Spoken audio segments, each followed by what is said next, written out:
వెలుగొండ ప్రాజెక్టుకి మంచి దేశీ ప్రాజెక్టు కూడా తీసుకొచ్చే పరిస్థితికి వచ్చారు. ఇది అందరిలో రావాలి. ఆ అభిమానం, ఆ ప్రేరణ మీ అందరిలో వస్తే నేను ఇంకోటి కూడా చెప్తున్నాను, లా అండ్ ఆర్డర్ మెయింటైన్ చేస్తా. మా చెల్లెమ్మ అయితే చాలా బాగా వేసుకొచ్చింది.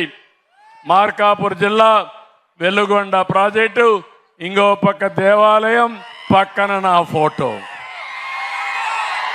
దీంట్లో చాలా మీనింగ్ ఉంది. దేవుళ్ళ పవిత్రత కాపాడాలి. దేవుళ్ళ పవిత్రత గాని భంగం కలిగించే పరిస్థితి ఎవడొచ్చినా వదిలిపెట్టను. కుట్ర ఉంటే కుట్ర ఛేదిస్తా, కుట్ర భగ్నం చేస్తా. ఎవరెవరిని ఎక్కడ పెట్టాలనో పెట్టే బాధ్యత నాదని మరొకసారి మీ అందరికీ విజ్ఞప్తి చేస్తున్నా.